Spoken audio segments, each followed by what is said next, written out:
All right. Welcome in, everyone. Welcome in. I hope you are having a wonderful Saturday morning, afternoon, and going into the evening. Today we are going to be playing the Great Ace Attorney Chronicles, as you can see. And when we last left off, we had a recess, and they were going to bring in some new eyewitnesses. And so that's where we'll be picking up today. So let's go ahead and get a quick intro, and then we'll hop right on in. So here we go. Greetings, friends, and welcome to Enigma Night Gaming. My name is Liara, and I will be your guide in today's adventure. Today we are playing the Great Ace Attorney Chronicles, and in our last episode, we ended on a recess. Now, when we start up today, we're going to be interviewing some new witnesses, supposedly eyewitnesses that saw this crime. I don't know, where were they exactly? Maybe the balloons? Without further ado, let's hop in and find out. All right. So here we go. Oh boy. 23rd of October, 10:44 a.m. The Old Bailey, defendant's antechamber. He's like chewing his fingernails. Mr. Naruhodo? What on earth were you playing at just now? Or rather, what on earth were you playing at all along? My hypothesis, my amazing hypothesis. You've been picking holes in it from the start. Sorry about that. But you promised me. You said you'd prove that dreaded explosion was an accident, not murder. You said you'd keep my precious invention from falling into anyone else's hands. But all you've done so far is try to undermine me. I mean, yes, I did make you a promise, you're right. I said that I'd believe in you and fight for your freedom to the very end. But I also told you I was no scientist. I don't understand your hypothesis. The fact is, there's an undeniable flaw in your logic, isn't there? But if I just run through some equations. Yes, you see, it's because my work is incomplete. Perhaps it is. Nevertheless, a man died as a consequence, didn't he? Oh no!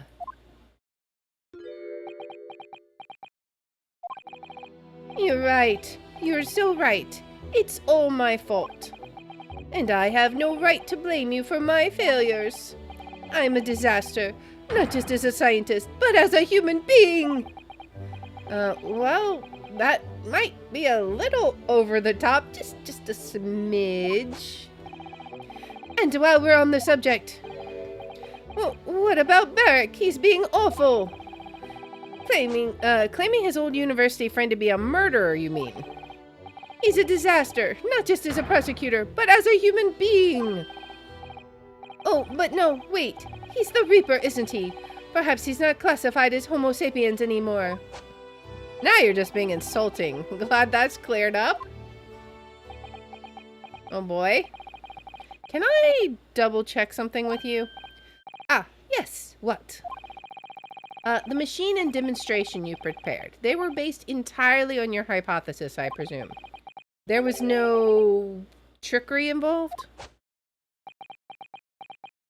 He's like feeling super insulted. I drew plans for the machine with my very own hands. Every line was painstakingly drawn with the firm belief the science is the only future. So yes, it's true that my hypothesis hasn't reached maturity yet. But please, Mr. Naruhodo, you must believe in it. All right, Professor, I understand. Counsel, defendant! Oh boy. The prosecution's witnesses are ready to take the stand. Court is about to be in session again. Make your way into the courtroom, please. Oh boy. I wonder who the eyewitnesses are. It all hinges on that demonstration. If the professor's hypothesis is sound as he claims, it leaves him as the only person who could possibly have killed the victim. But on the other hand, Mr. Sholmes was adamant. A practical implementation, such as was attempted by the professor at the Great Exhibition, is quite impossible. So who do we believe? So really, what should I be trying to prove here? I hope we don't have to choose between the hypothesis and, like, his guilt or something. 23rd October, 11 a.m., the Old Bailey courtroom. Oh boy. In the name of Her Majesty the Queen, I hereby reconvene the proceedings of this court. Counsels for the defense and prosecution, are you ready for the new witness to testify? The prosecution is ready, my lord. As is the defense, my lord. So, Lord Van Zeeks, I believe these next witnesses saw the demonstration on the day in question with their own eyes. Indeed, they did. And as luck would have it, one of them is a police detective.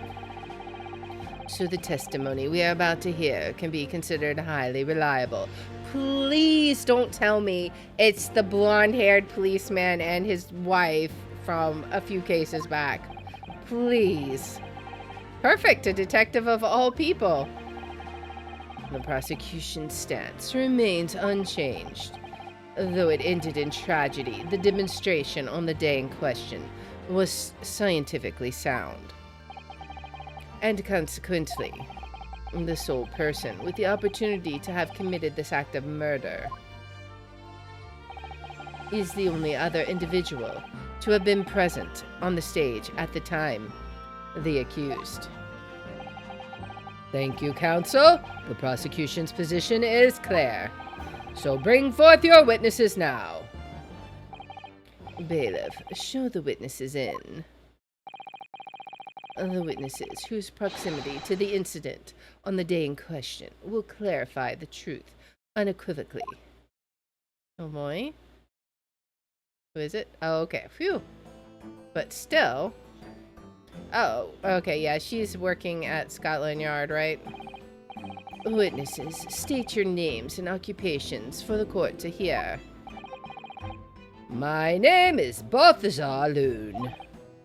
I am the impresario of all hot air balloons in vicinity of the Experimento stage. My name is Wilhelm Gostrich Sigismund Umstein. I pronounced that horribly.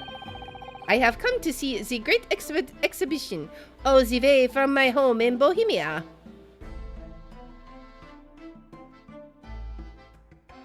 It's such a difference in heights. I'm very rich. Inspector Gina Lestrade, Scotland Yard. I'm a great detective, even Sherlock Holmes agrees. I was on security duty at the exhibition, and I got to go up in one of them balloons. It was amazing. Gina. Again. Oh boy. But she did mention that she'd seen the disaster from up in a balloon, actually, didn't she? I do believe she said that. And she clearly loved every minute of it. There were 3 balloons flying near the public experimentation stage when the incident occurred. 2 of these witnesses were in one such balloon at the time and saw events unfold from the skies above. You make it sound like they were in the clouds. It was only an altitude of circa 60 feet. Very low. Well, you can see nothing if you fly too high, can ya? 60 feet, about 18 meters then. Thank you for your introductions. Now you will give your formal testimony for the court. Kindly describe exactly what you witnessed, especially those of you who had a vantage point above the stage. Oh boy.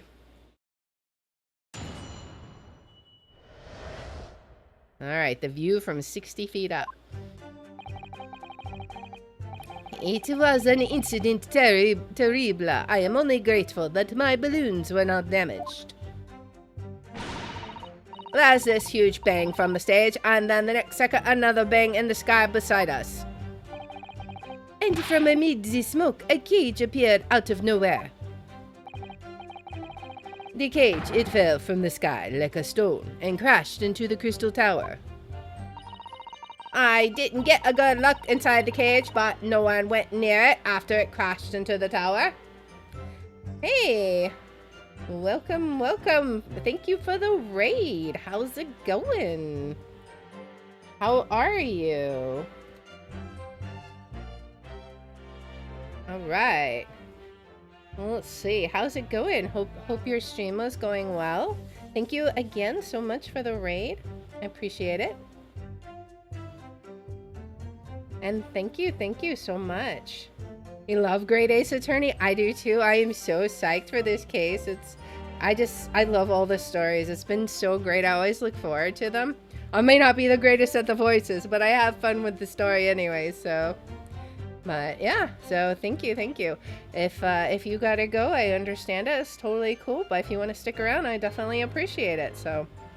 All right. I don't remember if I read this line now, so we're gonna read it again just in case.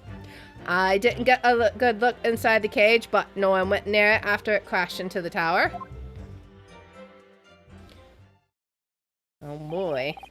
A most extraordinary collective account, I must say. Could I just clarify something? There's a detail in the witness testimony that I've not heard any mention of until now. Specifically, that there were 2 explosions? Yeah, what's that about? More precisely, 2 explosions in 2 separate places, yes. Like, that is the first we've heard about that. When the demonstration began, the balloon carrying the 2 witnesses was around here. There were other balloons in the air nearby at the time carrying other passengers as well, to be clear. Okay, so where did they... Okay, that's one explosion. Then, as power was supplied to the machine for the demonstration, the first explosion occurred. The so-called birdcage that contained the victim disappeared from stage, and a moment later, the second explosion occurred directly adjacent to the balloon carrying the witnesses. Huh. The birdcage appeared at the site of the explosion, subsequently to plummet down into the crystal tower. It almost sounds like it was shot out of a cannon and hit the balloon. I don't know, that's what it sounds like. I was very surprised. Suddenly a cage appeared before my eyes with a person inside. The blast was so hot, but I didn't want to miss a thing, so I kept my eyes wide. He's gonna buy another balloon. Oh boy. I still have lots of money. The judge doesn't know what to make of that. I'm like, yeah, I understand that. Precisely who is this curious infant? Exactly. I'm told he is a young noble of Bohemian royalty. Apparently, he disguised himself in order to steal unnoticed into the great exhibition. How's that working out for you, my guy? Yeah, I am here in London on a sightseeing trip visit my elementary school.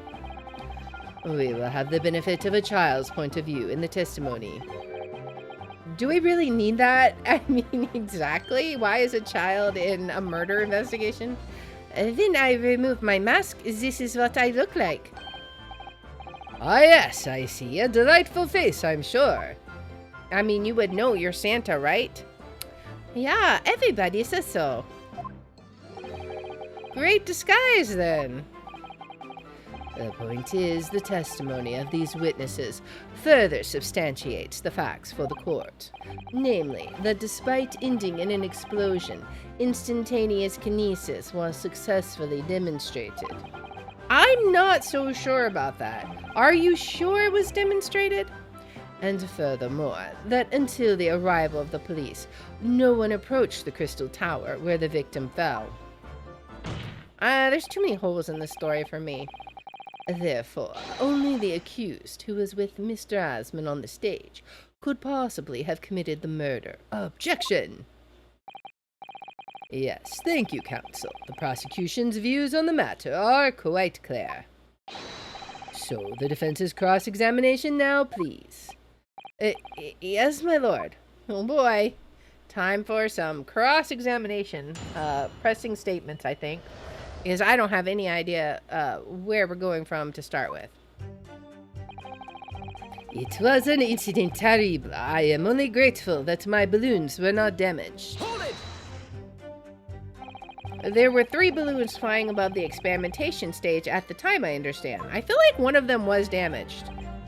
Si, all 3 of them, my bellissimi bambini. They're very popular, signor. Some people will pay £10 for one ride. £10? That's more than my annual stipend. £20 a month, that is my pocket money. Royals have all the luck. I got up there for free, I did. I played the old I work for Her Majesty Police Guard, you know.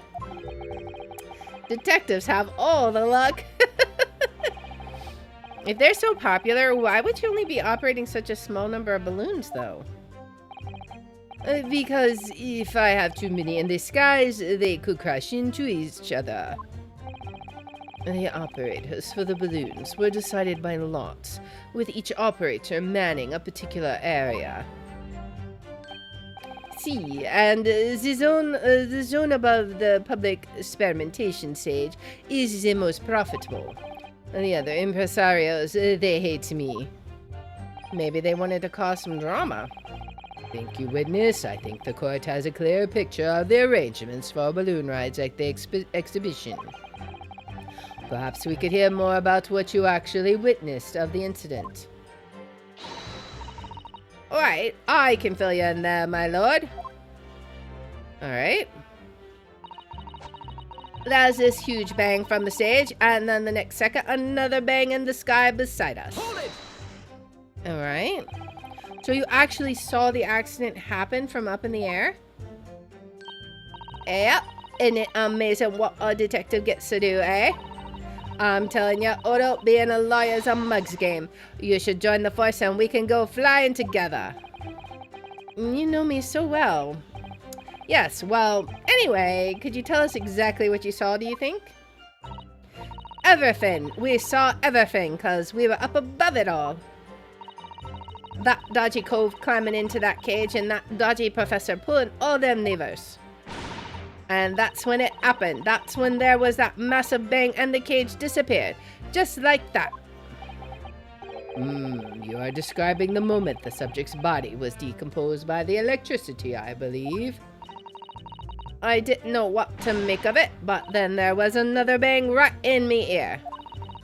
I looked around and there was a huge great fireball right next to us in the sky. And there was nothing there before. Oh. What do you have to say about that?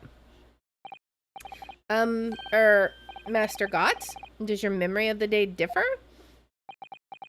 What's he gonna say? My teacher at elementary school said that when you meet someone for the first time, you should always use their full name. Ah, yes. What was it again? Wilhelm Gottfried Sigismund Ormstein. Just the 4 names then? The point is, do you have something to say? Something to add in response to Detective Gina Lestrade's last remark, perhaps? Aye, get it right, Oda. It's Inspector Lestrade. Why does everyone have a problem with how I address them at the moment? That is not what I saw. Oh? Yeah. There was a second explosion, and it was right beside our balloon. That is true. But I'm sure... Which is what I said, in it. 1 minute there was nothing there, and the next a massive explosion. My teacher at elementary school said that when someone else is speaking, if you are rude enough to interrupt, you will have the most awful life imaginable. Are all Bohemians brought up to be so full of joy? Oh, he lost his balloon. He needs another one.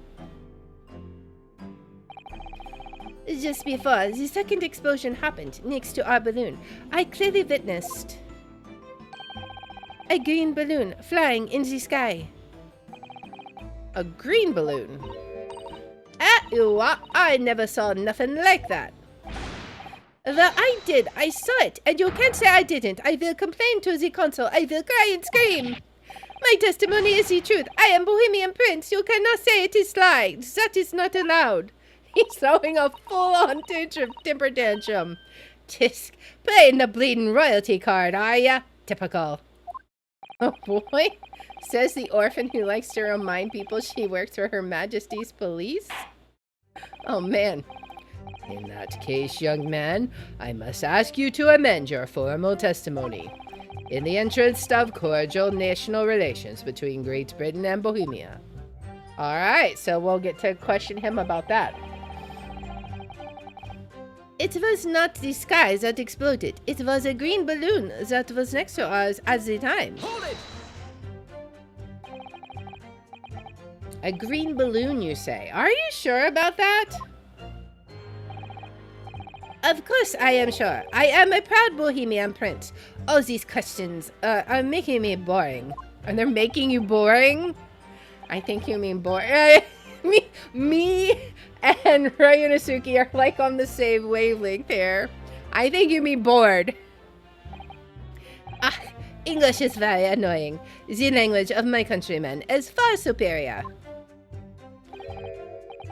Ragazzo, it is very wrong to lie. Lie? Flying balloons never explode. For the same reason the planets never explode.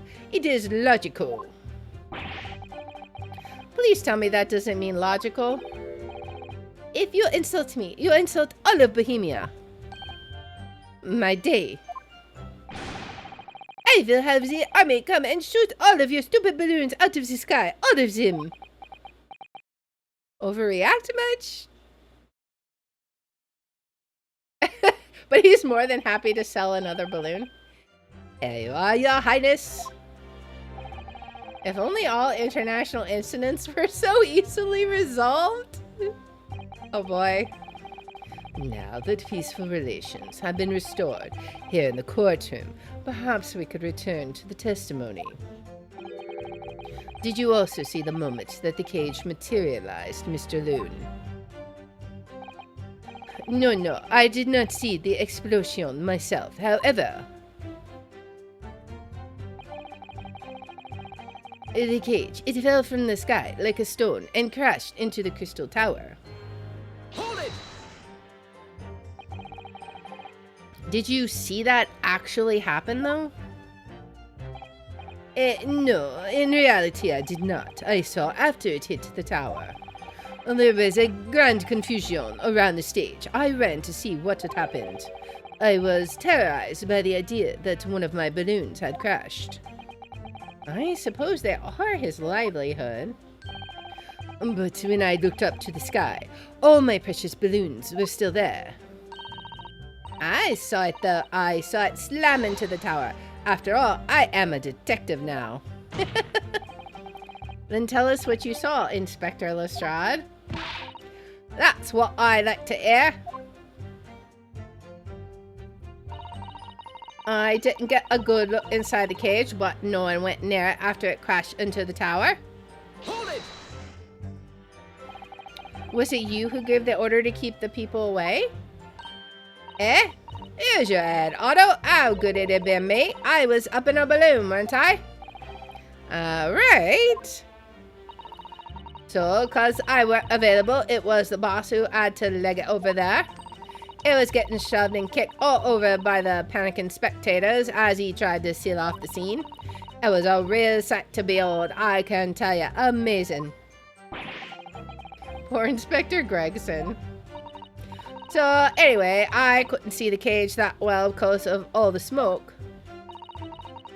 And I didn't really want to see it, to be honest. I was scared out of me wits.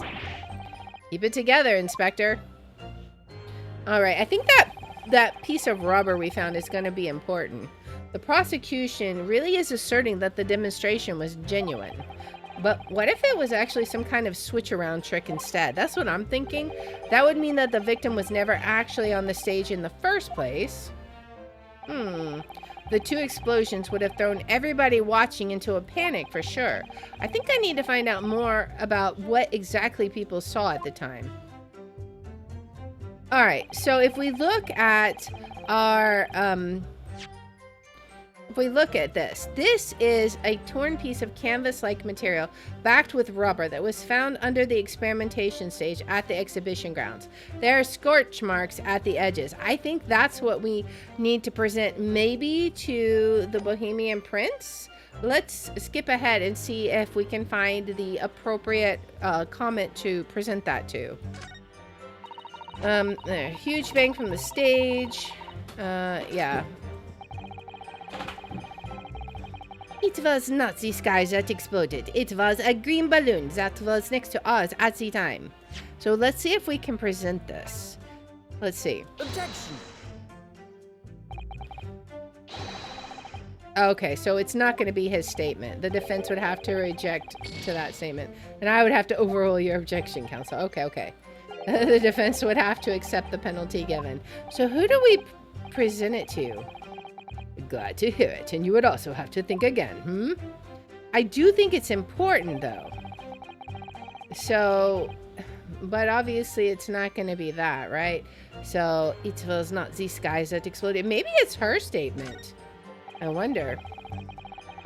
Let's see. Is the cage? It fell from the sky like a stone. So I didn't get a good look inside the cage, but no one went near it after it crashed into the tower. It may be her statement then that we have to present to. So let's see. The two explosions would have thrown everybody watching into a panic for sure. Do we have anything else? We've got this. What else do we have that would be relevant? I really think the green balloon is important, right? I think I need to find out more about what exactly people saw at the time. We could also press the second statement again, right? Because it got interrupted as this huge bang from the stage, and then the next second, another bang in the sky beside us. Let's press this statement again since it got interrupted before, and let's see what Gina says on this. So you actually saw the accident from up in the air.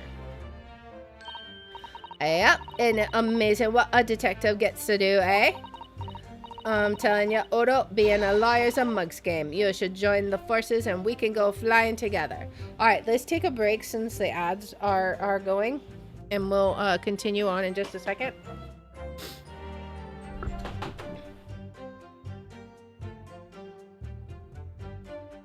So, I'm really not sure what we're looking at exactly. I know this has something to do with it.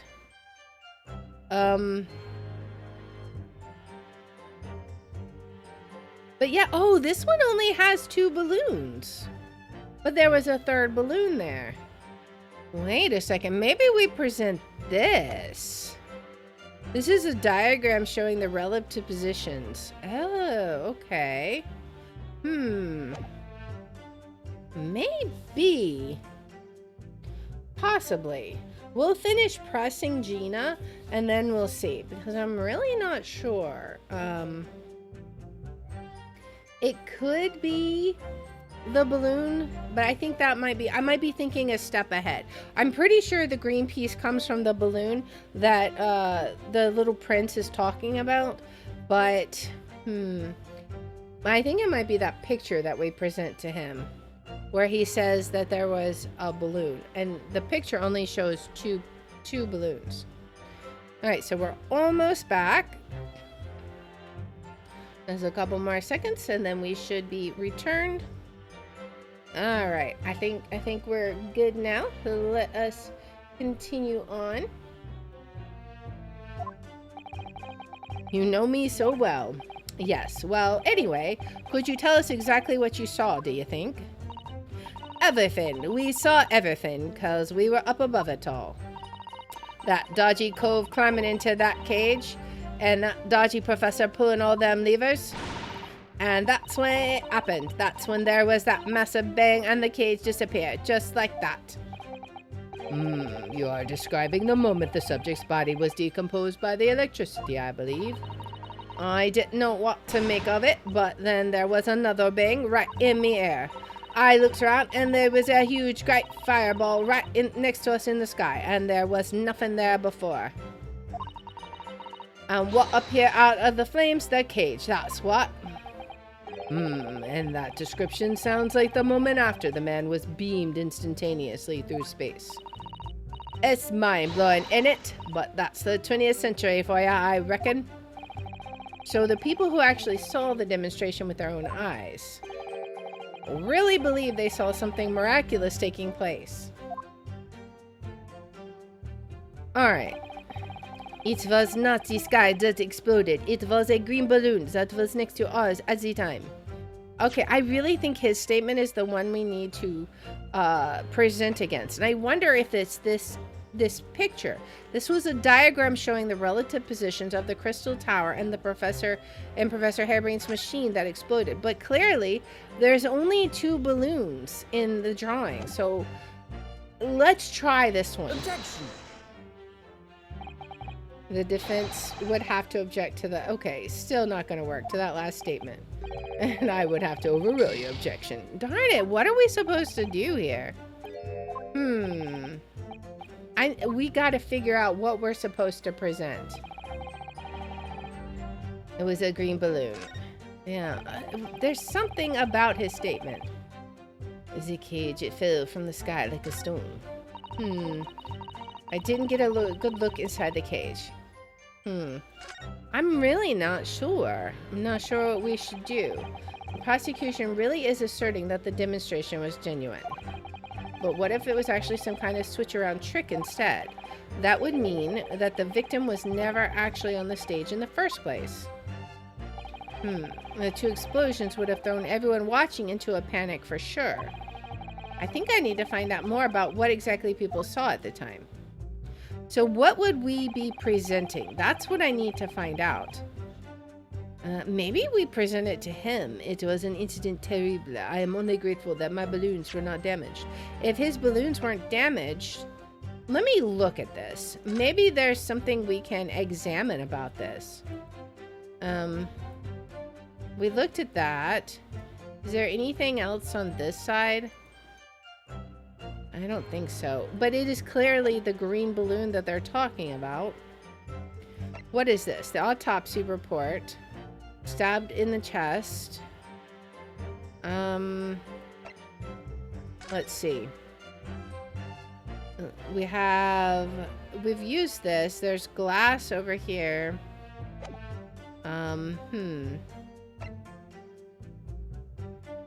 What is this supposed to be then? Yeah, we've already looked at all of this evidence. It's got to be one of these 2 pieces of evidence, I feel like. What if we present him the piece of green cloth? I feel like that's still... we know it's part of a balloon. But... how would we prove that? I am only grateful that my balloons were not damaged. Let's go through it again, because I'm really not sure. Maybe. If we can't come up with anything else when we go through, we'll try that one. But then there's this huge bang from the sky, and then the next second, another bang in the sky beside us.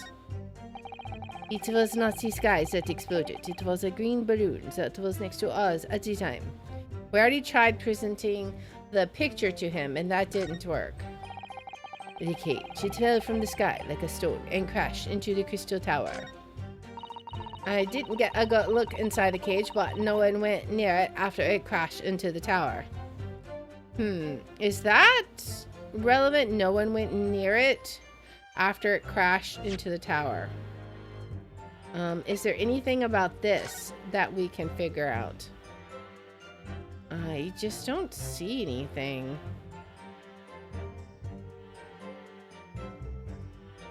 I don't know.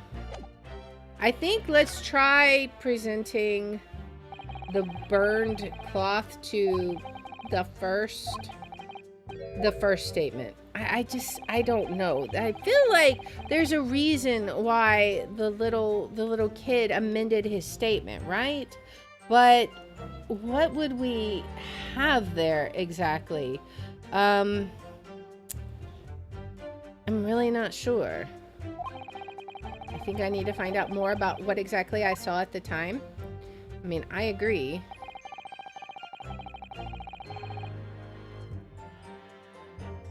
It was an incident terrible. I am only grateful that my balloons were not damaged. What if we just present the green cloth to you? Whoops. Well, we'll have to go back to it. Whoopsie daisy. All right, because I'm really not sure. I'm super confused on what it would be.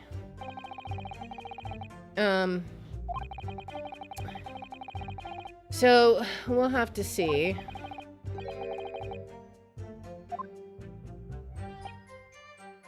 Two explosions would have thrown everyone watching into a panic, right?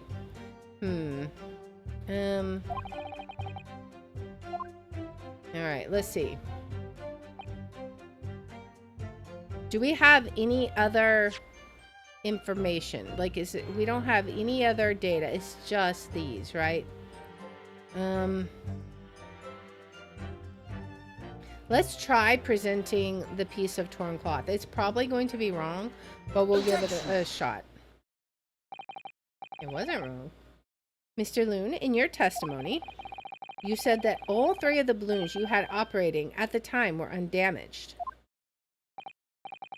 You see, that is correct. If they had been caught in the explosions, it would have been terrible. I wonder if you might know what this is. I think it may be part of a balloon. A burnt piece of the fabric of the envelope.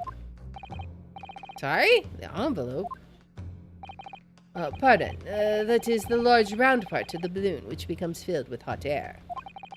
It is made from a very thick fabric lined with rubber. You do not want it to rip when you are in the sky. Just as I thought. This piece of cloth was found near the experimentation stage. In other words, as Mr. Gotts testified. A green balloon did indeed explode that day. If all the balloons in the sky above the experimentation sky belong to you, Mr. Loon, then your statement that they were all undamaged clearly contradicts the evidence. You know, I mean, clearly, if a balloon exploded that day, why didn't the man say so? Maybe everyone on board was killed. Oh no, having just spent 10 whole pounds for the experience, how awful. Seems to me like those things crash 50% of the time anyway. The instantaneous kinesis did occur, but after the explosion on the stage. The point of the materialization shifted to a location occupied by a balloon. Causing the balloon to explode? Yes, eminently plausible. An unfortunate traffic accident, as it were, but it changes nothing about the pertinent facts. What does it? This I cannot accept. Why not, Mr. Loon? You are suggesting that I am a liar. The persons died in a balloon incident. And there's no need to get fired up, Mr. Loon. The victim was the sole fatality that day. That's right, and I prove it. Balthazar Loon is not a liar. There was no such balloon in the sky. It is non possible.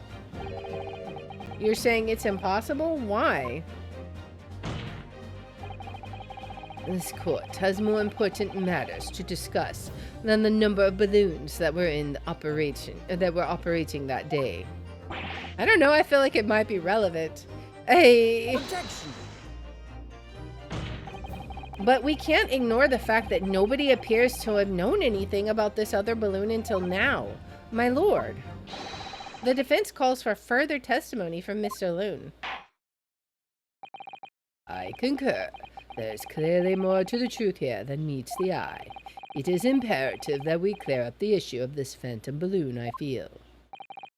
Witness, you will give us supplementary testimony about the balloons you were operating at the exhibition. Ah, gracie, my lord. Okay. There we go. Mr. Loon's balloons. As I said, Balthazar Loon is no liar. Every balloon I had in the sky landed safely. All 3 of my balloons were carrying passengers. If they fell to the ground in an explosion, what a catastrophe. But you can't get away from the fact that a bit of cloth was found at the scene, can ya? The coppers at the yard reckon it was probably some debris thrown from the explosion on the stage. This stupid ragazzo is mistaken. My balloons had the red and blue zigzag stripes anyway. I mean, that makes sense. So it was someone else's balloon, maybe? So your assertion is that the balloon this child saw was not one belonging to you? Si, exactement. If he even saw the balloon in the first place. I do not like the sound of it. It is very bad for business. I have a good mind to sue the land of Bohemia. If you attack us, we will fight back. It will be war, all out war.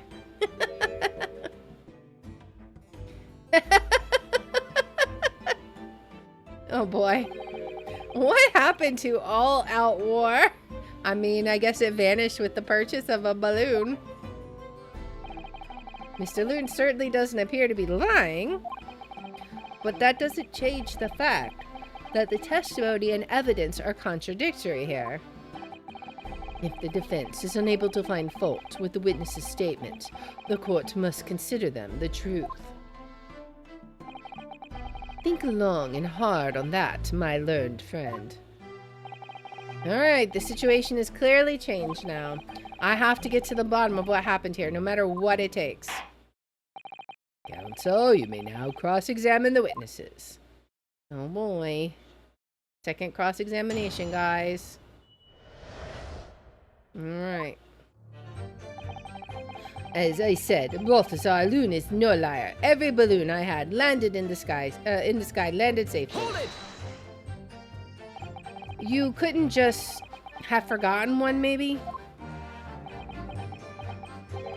Signor.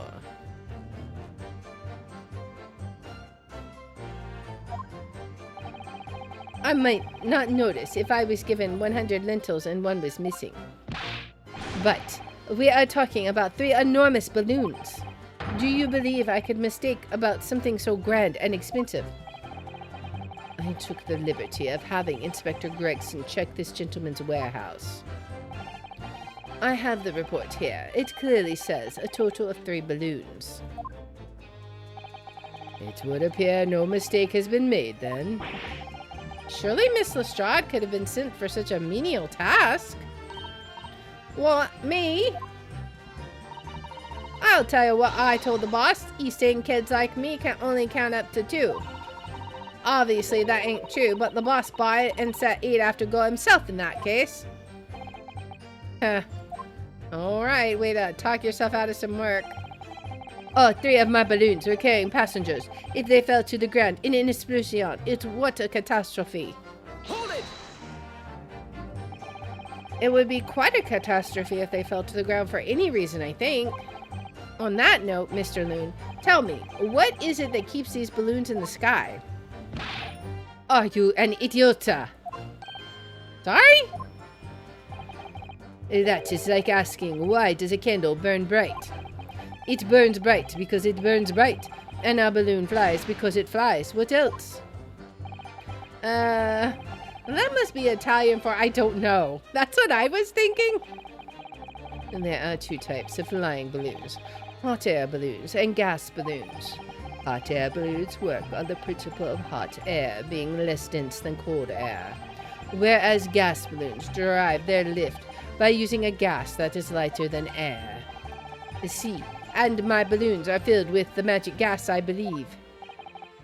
Hydrogen, lighter than air, but highly explosive. Good Lord! I do not permit smoking of the cigarettes in any of my balloons. The magic gas does not like fire. Even a small spark of static electricity could cause the entire balloon to explode. What is the matter with you, Signor? All that comes out of your mouth is explosion, explosion. I tell you, my balloons are perfectly safe. They have to be, or I cannot eat. None of my balloons exploded that day. I am completely sure. But if you still say that is what happened, you must show me the proof. Alright, so Mr. Loon had 3 balloons in the air that day. If none of them were damaged, then what was that one that exploded? But you can't get away from the fact that a burnt up bit of cloth was found at the scene, can ya? I was surprised to find the piece of fabric still at the scene, actually. Didn't you search the area surrounding the stage for clues? Nah, I'm not into picking stuff up off the ground, me. Always worked out way better diving into people's pockets instead. So much for the new career path. Mind you, the boss was on his hands and knees picking up all kinds of rubbish from the floor. Thing is, though, the cage went crashing into the crystal tower, didn't it? So that's where most of the investigating was going on.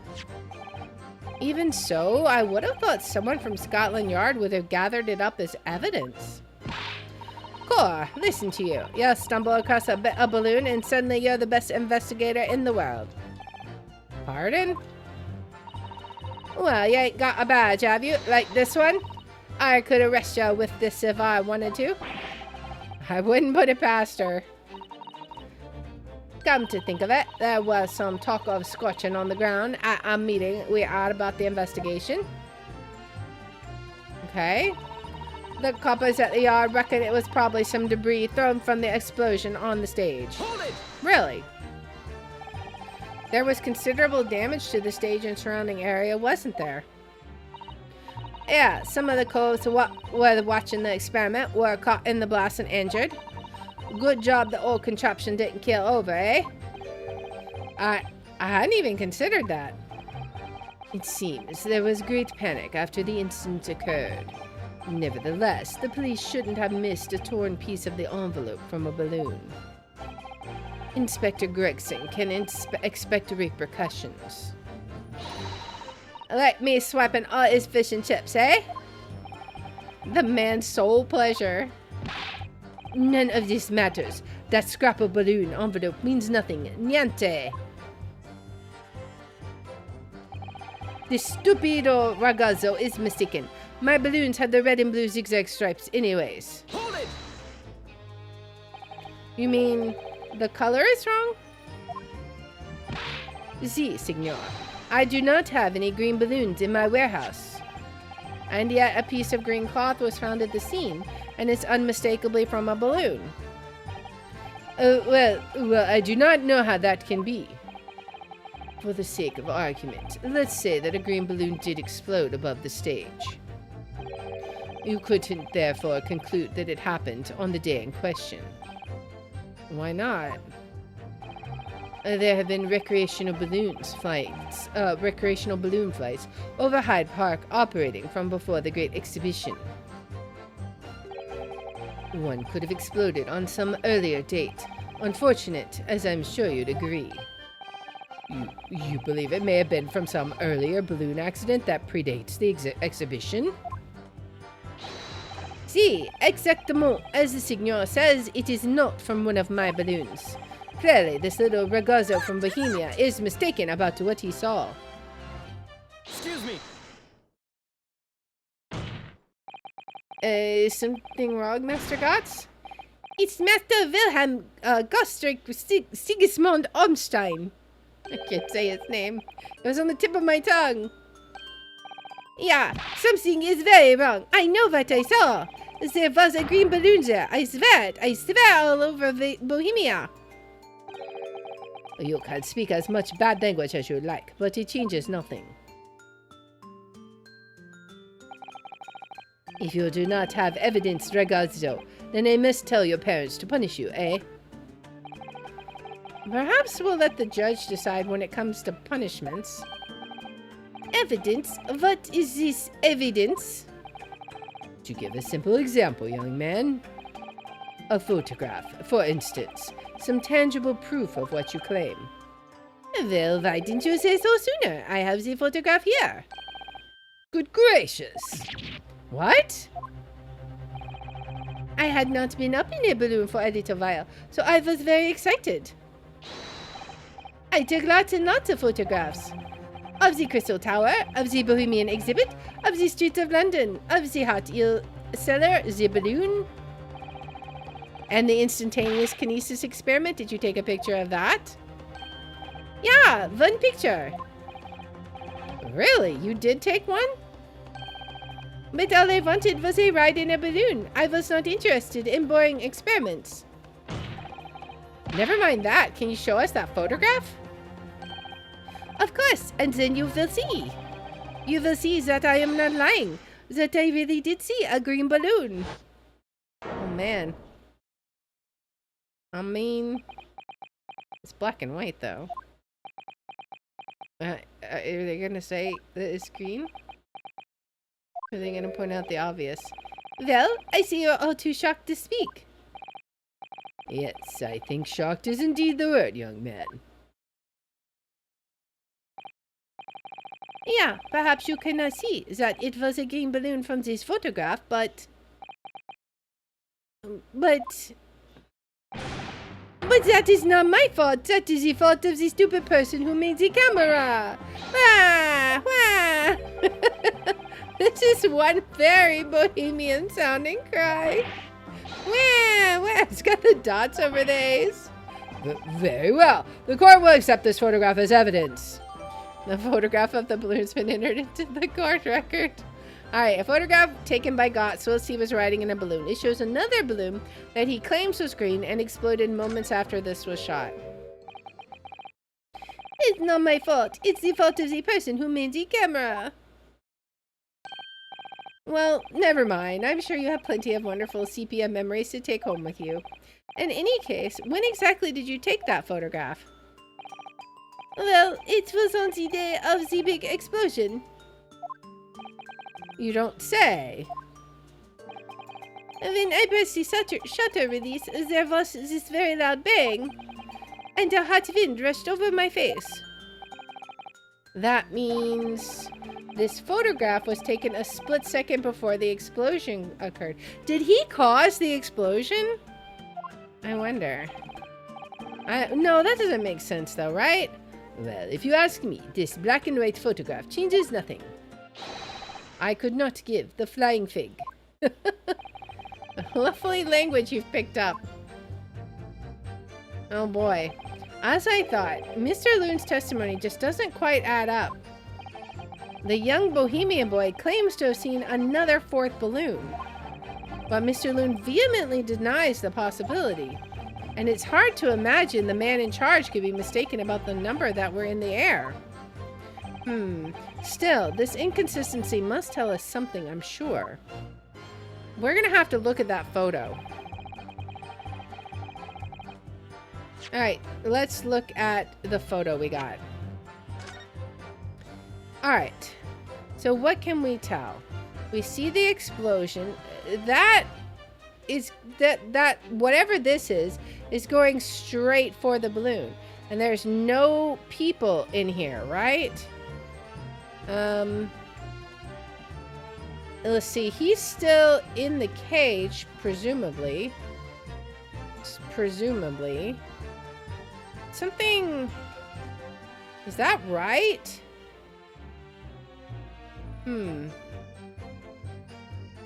What else is there?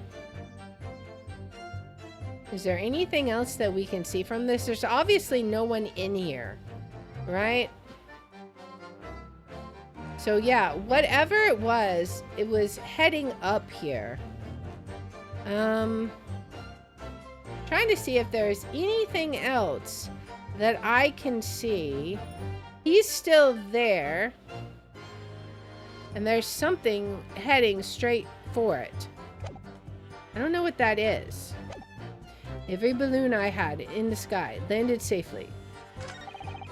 All 3 of my balloons were carrying passengers. If they fell to the ground in an explosion, what a catastrophe. Okay, so all 3 of them were carrying passengers, but the balloon in the picture clearly is not. So it either was there or it wasn't his balloon or something, right? No passengers. So let's present that. Objection!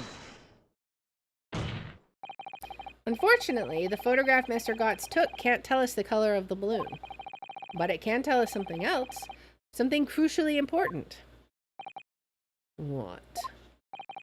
It shows that the pictured balloon wasn't carrying any passengers.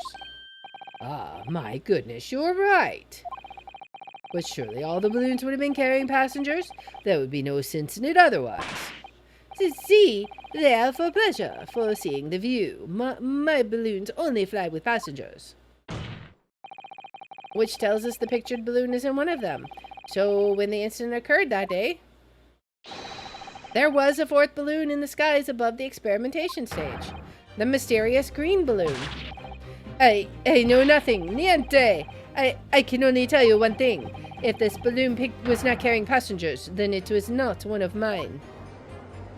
His hat's gonna explode, Objection. like, with his blood pressure. There are illegal tradesmen everywhere you care to look. Clearly, one such entrepreneur decided to capitalize on the opportunity presented by the Great Exhibition, and managed to operate balloon flights on Mr. Loon's patch without him realizing. But there's nobody in it! What would be the point? Si, the competition, trying to steal my profits. I did not notice because of the experimento that was wrong on the stage.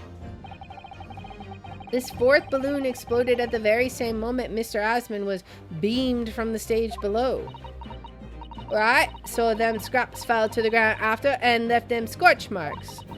They didn't come from the stage at all. It was bits of balloon raining down. That's right. But cause no one was in it, it didn't get no attention. A mysterious fourth balloon carrying no passengers, silently floating over the experimentation stage. Objection! This photograph shows us nothing more. Alright, we're gonna pause for the ads, and then we'll pick up the conclusion of this right after the ads. So, what do we think? That photograph is showing a lot of interesting comments. Like, I want to know what that beam of light is. It's clearly heading straight for the balloon.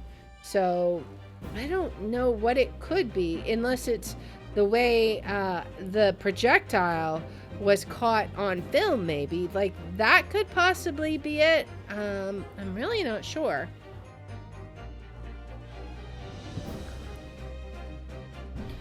But I think we're getting to the point where it can be shown that there was definitely some kind of third party involved with this whole thing.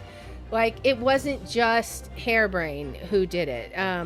Because if it was, then there's just too many other inconsistencies that are in play here. So I don't know where exactly we're going to go, but that photograph is definitely, I think it's going to come into play again after this, so we'll have to see.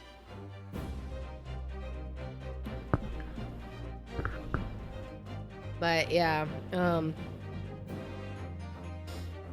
it's going to be interesting seeing how this plays out. All right.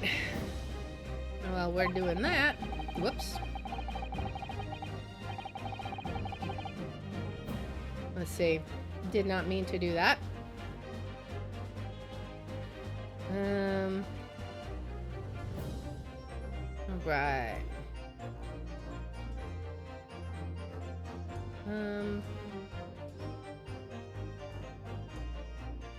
Waiting, almost done with the ad breaks.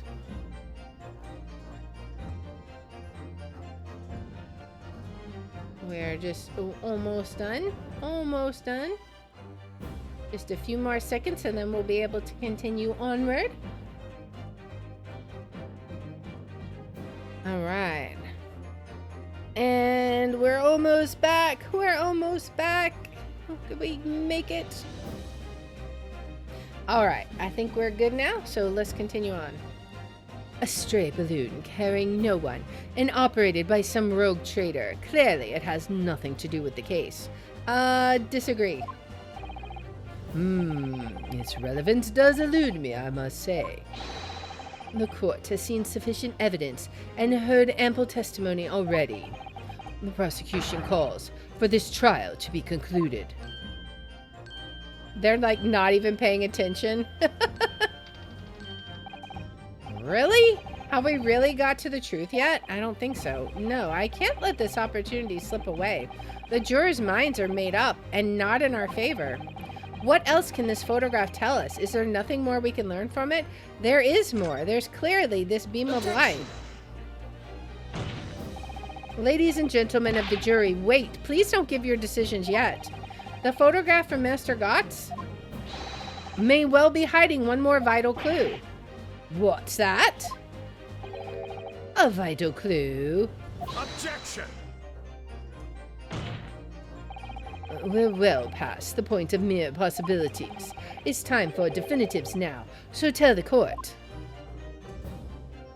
What exactly does this alleged clue in the photograph prove? The cause of the explosion?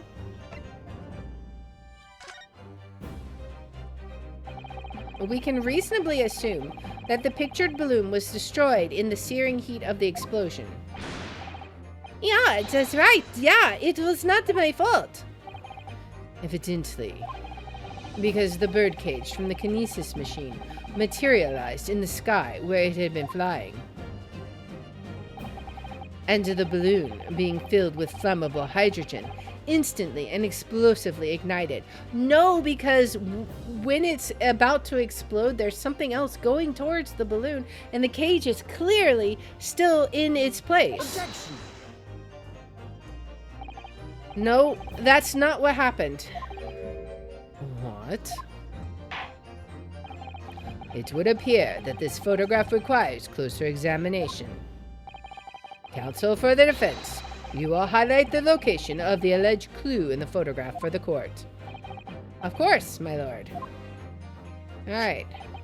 If you look closely, it's plain enough to see, and what's shown is linked to another piece of evidence we have. In a way, it leads to an unbelievable conclusion, the clue that heavily suggests the real reason the balloon exploded is...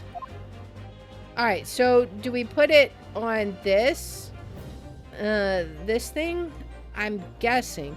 Unless we have to put it down there, but I'm guessing it needs to be right here, right? Let's try this. Take that!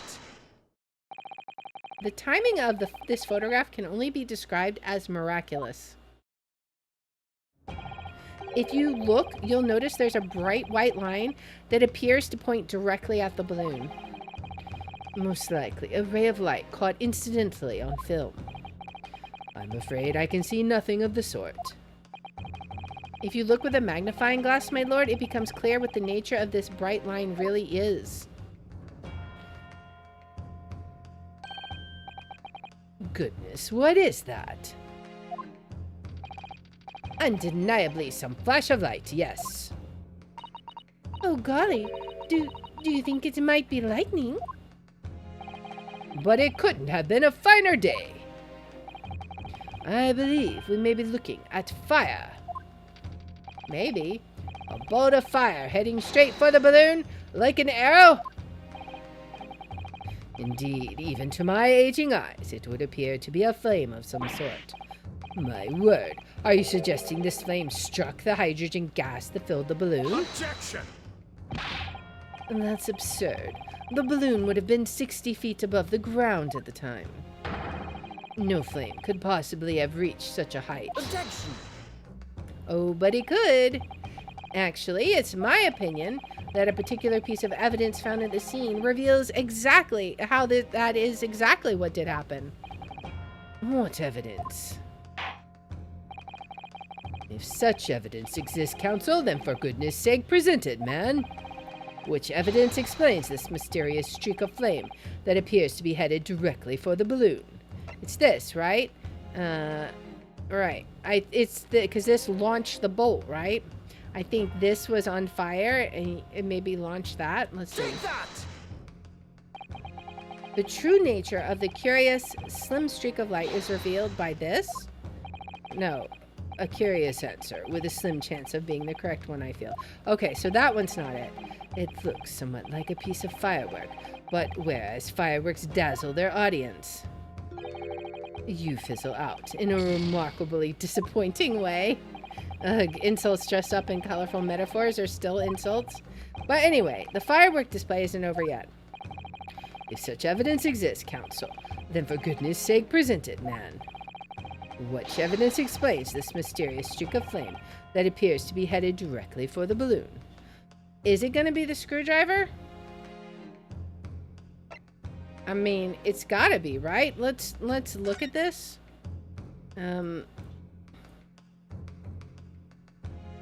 It has to be, right? Is there anything else that could possibly make any sense?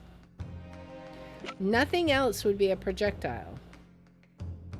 It's gotta be this. Take that! No?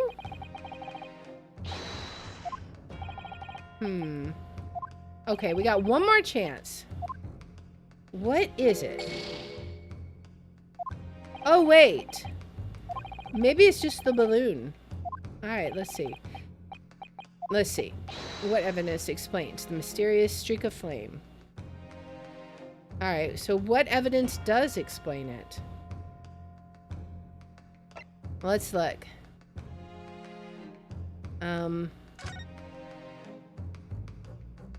No.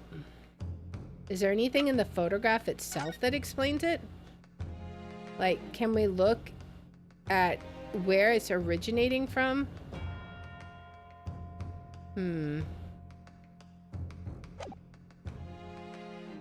What are we trying to find out? Which evidence explains this mysterious streak of flame that appears to be heading directly for the balloon? What would it be? I mean, we've got the balloon itself, but is that going to really explain what we need? We've got the photograph. How would that help, though? I'm not sure. So what would we need to do? I'm not sure.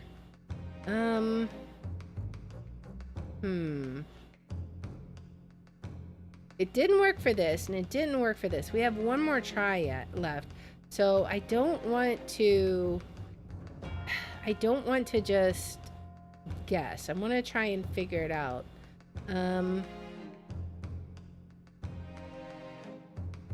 What would it be?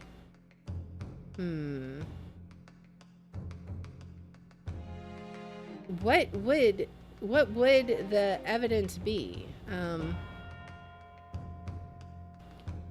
Maybe, I really feel like it's this. Maybe we gotta examine it. Like, maybe there's something we haven't figured out here with this.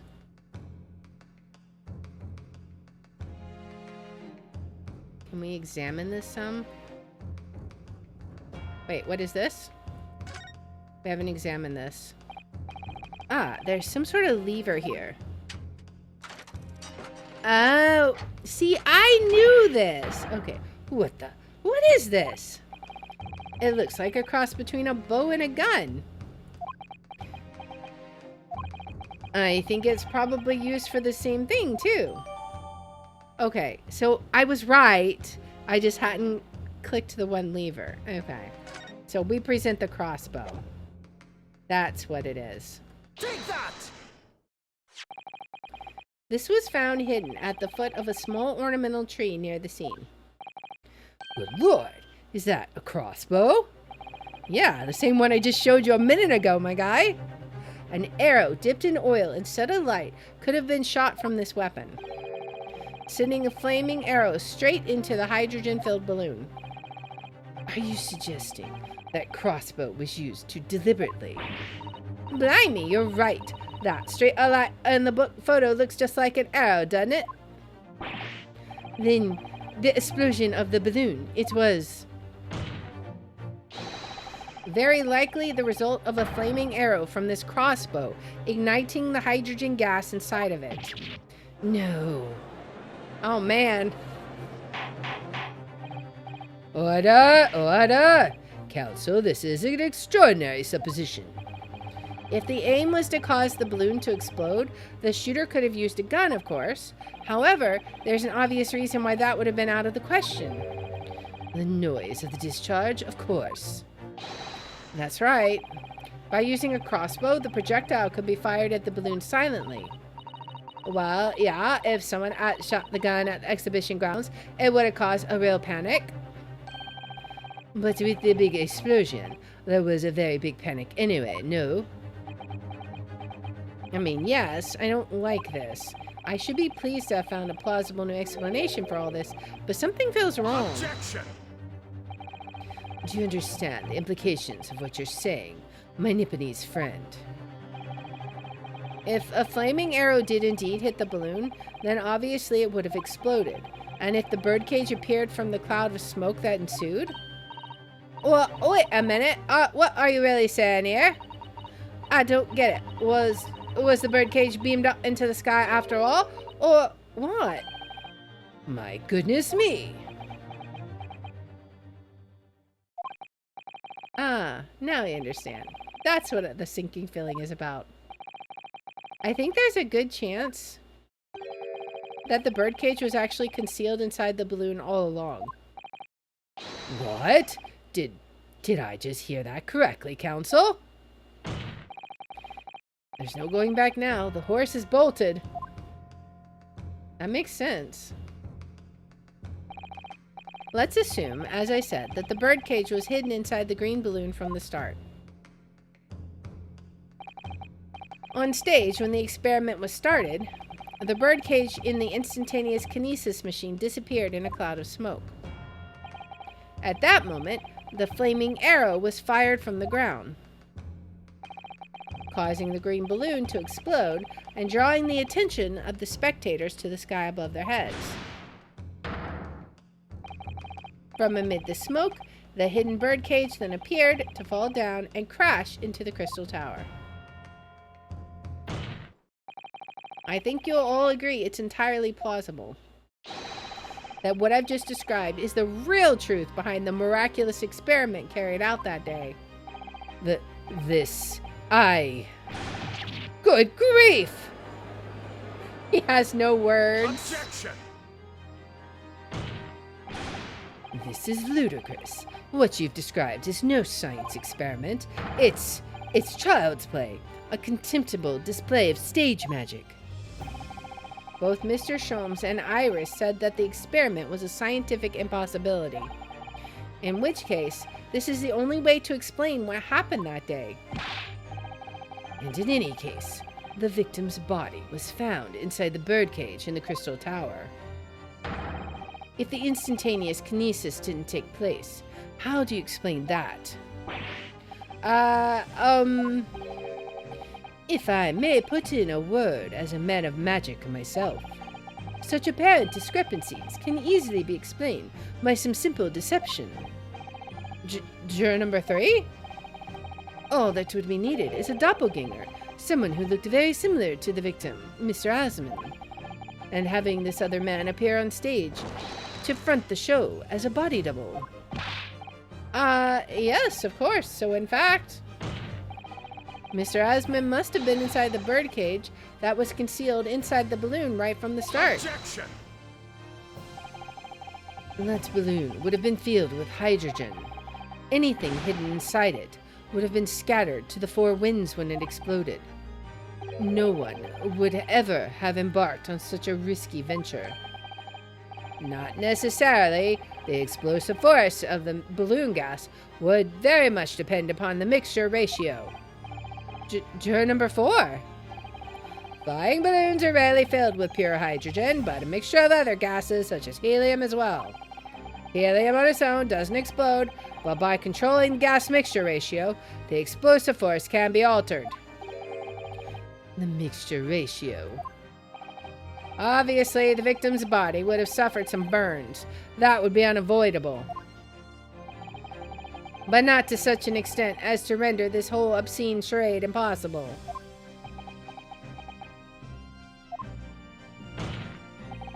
So everything that happened can be explained logically and scientifically.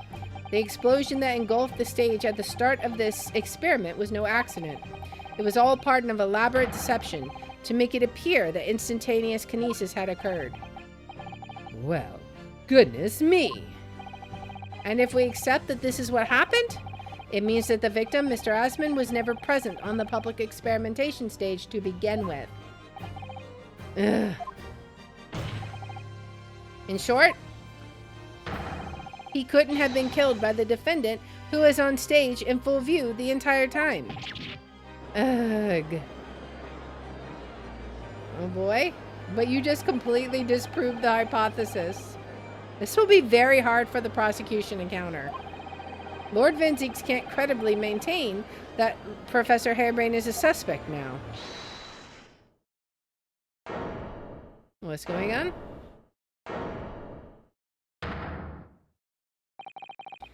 Mr. Naruhodo, I appreciate your efforts. Thank you. Professor? But you can stop now. Just keep your mouth shut, please. Sorry? What's all this about, Mr. Harebrain?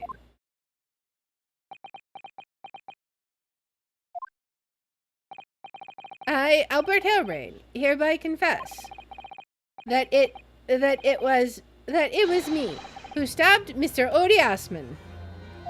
Gotta protect that hypothesis, right? Yes, it was me, with my faithful friend and partner, Andrew the Screwdriver. What are you doing?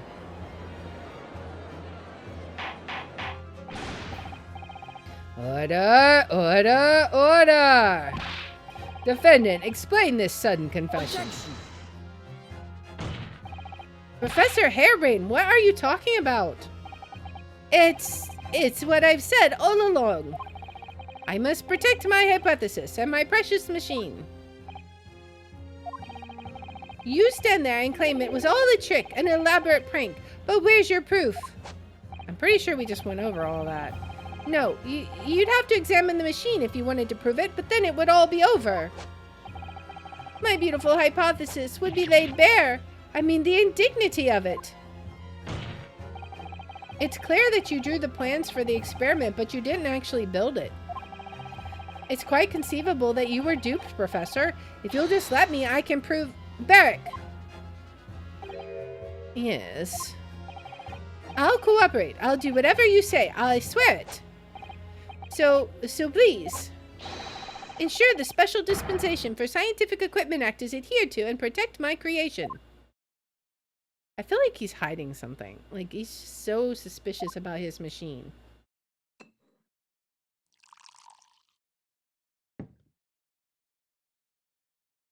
What's going on here? Pray forgive the discourtesy of filling my hallowed chalice at this critical juncture. Here's to my learned Nipponese friend. What?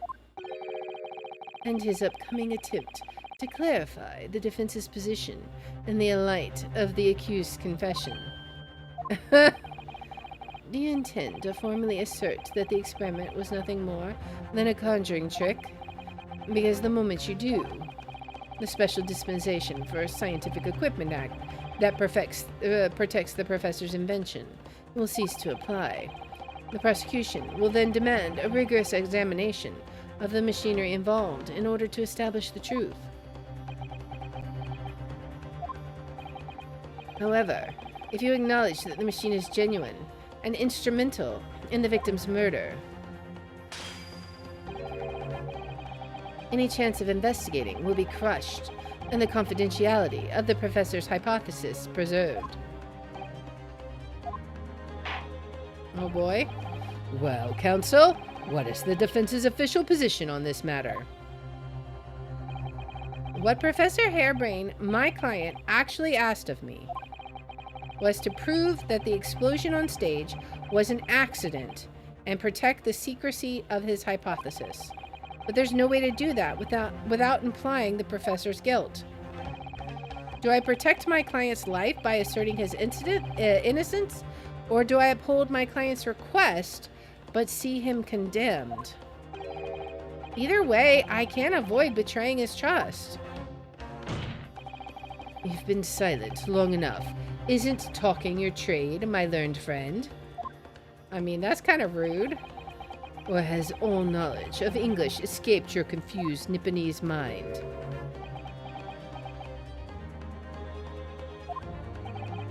Mr. Naruhodo! There's no escape here. I have to make a choice. But it's an impossible one. I have to give up on something. But what? The defense asserts that the defendant's instantaneous kinesis machine was in fact... I don't know that Hairbrain said... I don't think that he made it a conjuring trick, but maybe some of Odiasman's associates do.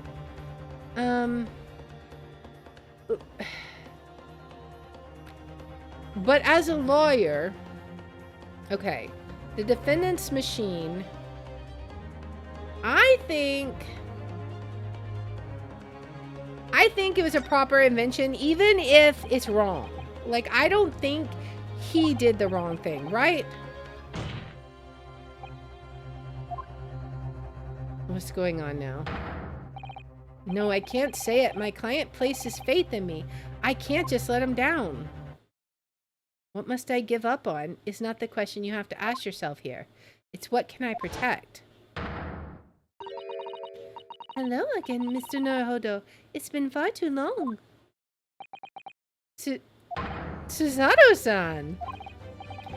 But what are you... Hiya!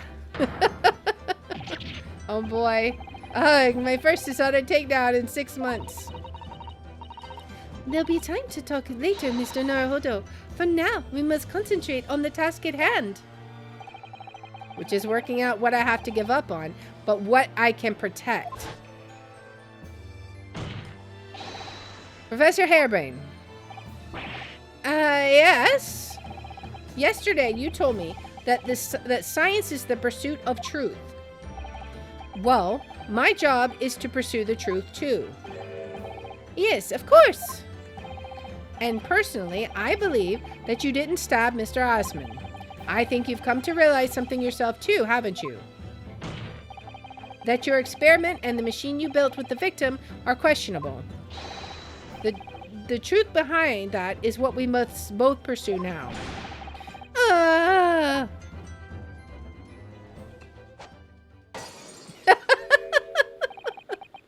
So, you finally opened your eyes. What? And as for you, Albert, you can't ignore this any longer. Having heard my learned friend's assertion, don't you have something to say? Anything? But Varric! Lord Van Zeeks? Gosh, I've never heard him speak that way before. In truth, there is one thing. Something I've remembered that's of relevance. What? On the day it happened, just before I began the experiment, I saw a man near the stage. A man holding that crossbow. I beg your pardon?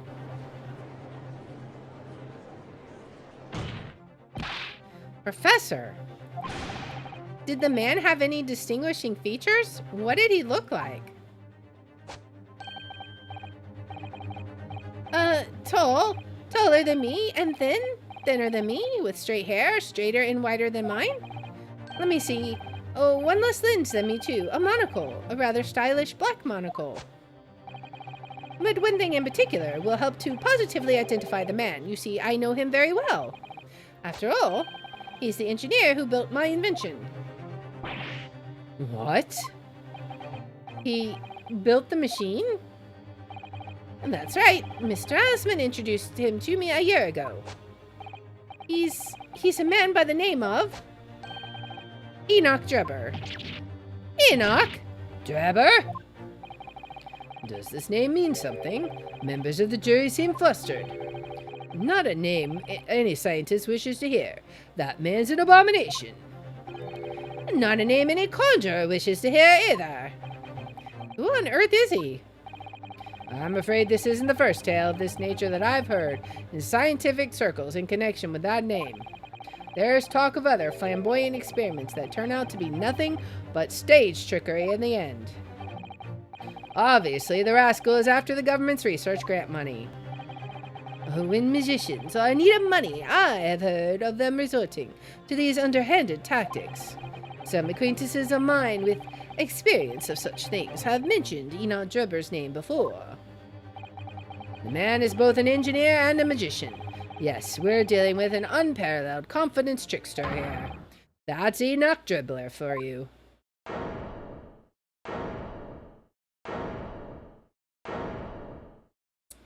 Oh boy.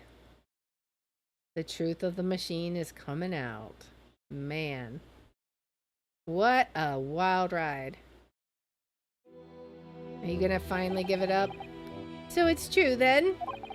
My invention, my great machine, it was just a grand illusion? Considering what we've just heard about Mr. Drebber's character, I'm sorry to say that sounds increasingly likely. Even though no one else believed it, I wanted to. I wanted to believe that machine would function exactly as my hypothesis predicted. Which is why you were so opposed to it being investigated, I presume. I knew that if the machine was examined in detail, its construction would give away my hypothesis. Obviously, I didn't want that to happen, but at the same time, I knew that if it was found to be nothing more than a trick, than a work of deception, then everything I'd worked towards, all my research, all my dreams, all my whole life would be over. I was terrified at that prospect. So you really had no idea then, did you? About the true nature of the machine that was built? And the true nature of Mr. Drebber? I never questioned anything. I didn't want to question it. It's entirely possible that Mr. Osmond and Mr. Drebber were working together to use you as a means of fraudulently acquiring the research grant money. Maybe, and then things went south, possibly? Maybe. When I announced my invention to the crowds that day, it was the finest moment of my career. I pulled all the levers and turned all the dials in exactly the way Drebber had described. When the smoke suddenly started billowing out, I panicked. I didn't know what was happening.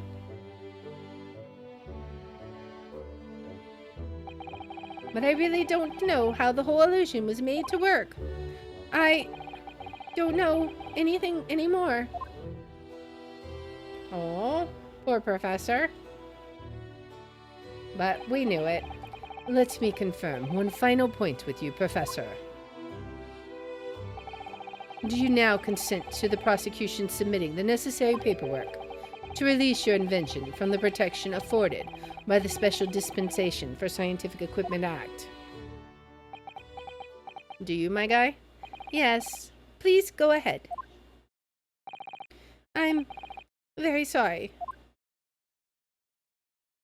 Poor guy. But at least now we might finally make a break in the case. It would appear we shall have to suspend proceedings for the remainder of the day now. Lord Van Zeeks? My lord.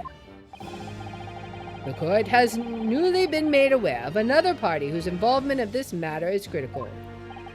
Yes, Mr. Drebber. Gather information about the man. If possible, I should like him served with a subpoena. With pleasure, my lord. Now, counsel for the defense. Yes, my lord. When we reconvene, I shall be looking for one thing and one thing alone from you. Evidence that the defendant is innocent of the crime for which he presently stands accused. I understand. Good. In that case, this court is adjourned until tomorrow morning. Oh man, what a great day at trial. I think this is definitely the turning point, so wow. All right.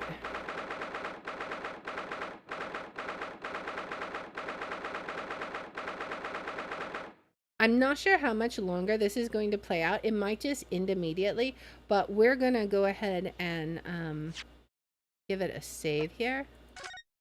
And then we're going to call it here. And if it is really short, then we'll just be picking it up next time and continuing on. So that's fine. Let's go back to the title. All right, we already saved. All right. Well, let's go back.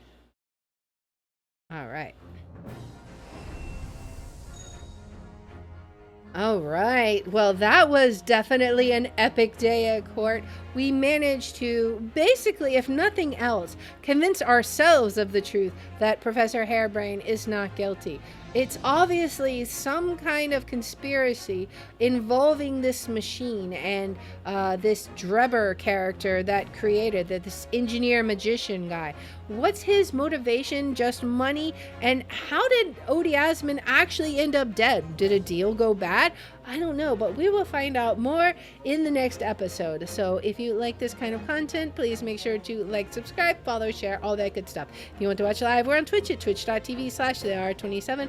I have my schedule posted in the about and in the description. And if you want to see which games we're playing each day, I post them on x.com/thehour27. And I hope you'll join me in the next one. Until then, guys, bye. All right. Well, that is going to be it for today, guys. Thank you so much, everyone who hung out with me today. That was a great day in court. It was awesome. We definitely had some amazing, some nice breakthroughs in the case. Now, we're not going to, we will be back here tomorrow at 3 p.m. Central. We're going to be playing World of Warcraft again, and we're going to be starting Riven, which is the sequel to Myst. So if you haven't watched Myst, you should definitely go check that out. Because we we did Myst a little bit ago, and we're going to start Riven. That is, I think it's going to pick up pretty close to where we just left off, so that will definitely be some fun. Now, as far as our raid, I think we will raid Shanna Lee. She's playing some Phasmo. I always love me some Phasmo. So we'll go from the courtroom to the ghost yard. But anyways, again, thank you so much, everybody who hung out today. I appreciate everybody. If you want to see some more, of course, there's videos on YouTube and all that, and we'll be back here tomorrow at 3 p.m. Central for some WoW and some Riven. So I will see you guys then. So bye, guys.